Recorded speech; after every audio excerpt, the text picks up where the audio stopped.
اب وہی گفتگو آگے چل رہی ہے، وَاقْتُلُوهُمْ حَيْثُ ثَقِفْتُمُوهُمْ، تم ان کافروں کو قتل کرو جہاں کہیں بھی ان کو پاؤ، وَأَخْرِجُوهُمْ مِنْ حَيْثُ أَخْرَجُوكُمْ، اور تم بھی ان کو اسی علاقے سے نکال دو جس علاقے سے انہوں نے تمہیں نکلنے پہ مجبور کیا یا نکال دیا، یعنی مکہ سے۔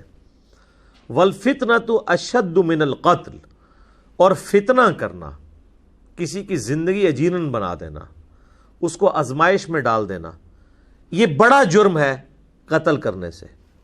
انہوں نے فتنہ کھڑا کیا تھا، یعنی ان کی آپس میں رشتہ داریاں سی اور یہ اپنے رحمی رشتوں کا بڑا خیال کیا کرتے تھے عرب کے لوگ، لیکن جب اسلام کی باری آئی تو انہوں نے مطلب ہر چیز کو بالائے طاق رکھ دیا۔ یہ چیز نہیں خیال کی کہ ہمارے رشتہ دار ہیں، ہم طریقے سے ان کے ساتھ سلوک کریں، ان کی جائیدادوں پہ قبضہ کر دیا، ان کو ہجرت کے اوپر مجبور کر دیا۔ تو اللہ تعالیٰ نے مسلمانوں کو اجازت دی کہ اب عدلے کا بدلہ ہوگا، لیکن لمٹ کراس نہیں ہوگی، جتنی انہوں نے تمہارے ساتھ کیا ہے تم اتنا ان کے ساتھ کر سکتے ہو۔ اسی چیز کو نبی علیہ السلام نے بنیاد بناتے ہوئے پھر جو قریش کے قافلے تھے نا، ان کے اعتبار سے ان کا مال لوٹنے کی مسلمانوں کو اجازت دے دی، اس کے ایکویلنٹ، جس کی وجہ سے پھر غزوہ بدر ہوئی تھی۔ ابو سفیان کا تجارتی قافلہ آ رہا تھا نا، چونکہ ظاہر ہے انہوں نے مکے میں ہتھیار لیا تھا مال، تو سورۃ الانفال میں آیا کہ اللہ نے اپنے نبی علیہ السلام کے ساتھ یہ وعدہ کیا تھا کہ دونوں لشکروں میں سے ایک لشکر ملے گا۔ تو اکثر کی رائے یہ تھی کہ ہمیں ابو سفیان کا لشکر لوٹنا چاہیے، کیونکہ وہ ہے تجارتی قافلہ، اس میں کوئی سیکیورٹی گارڈز کوئی نہیں ہے، نہ ہتے ہوں گے، ہم فوراً کر لیں گے۔ لیکن سورۃ الانفال میں آتا ہے اللہ تعالیٰ تو حق کا حق ہونا اور باطل کا باطل ہونا ظاہر کرنا چاہتا تھا، اس لیے تو مسلمان چاند ایک وہ ڈنڈے اور تلواریں تھوڑی سی لے کے نکلے تھے کہ وہ تو ایک تجارتی قافلہ لوٹنا تھا۔ اللہ نے کہا نہیں، میں تو اب تمہیں لڑواؤں گا ان کے مسلح لوگوں کے ساتھ، 1000 کے قریب وہ لوگ آ گئے، یہاں پہ 313 ہیں، وہ بھی نہاتے ہیں۔ یہ نہیں تھا کہ ان کے پاس تلواریں یا کوئی اونٹ ہے ہی کوئی نہیں تھے کہ وہ مطلب وہ لے کے نہیں آئے، اتنے غریب تھے، نہیں تھا، وہ بس نکلی کیٹاسٹرافک کنڈیشن میں تھے۔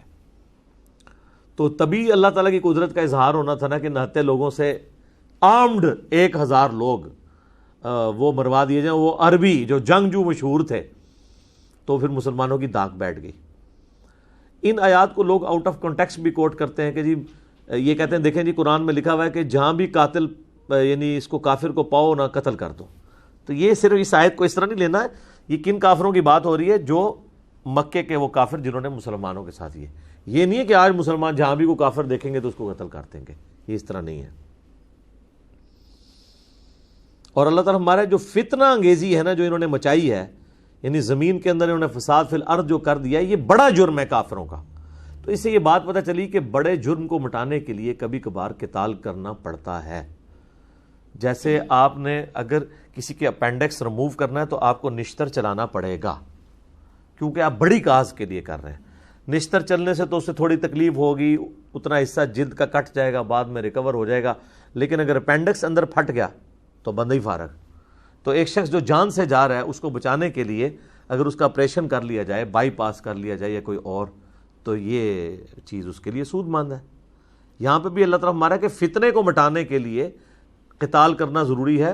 اور اگر کوئی کہنا کہ لڑائی بری بات ہے تو یہ دیکھو کہ یہ لڑائی جو ہے وہ لڑائی برائے لڑائی نہیں ہے، بلکہ فتنے کو مٹانے کے لیے ہے۔ اور وَالْفِتْنَةُ أَشَدُّ مِنْ قَتْلِ، من القتل، فتنہ جو ہے وہ تو خود قتل سے بڑھ کے چیز ہے۔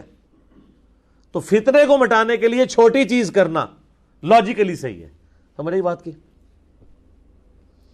لیکن اس میں بھی دیکھ لیں آپ، جنگ کے بھی اصول ہیں، everything is fair in love and war نہیں ہے۔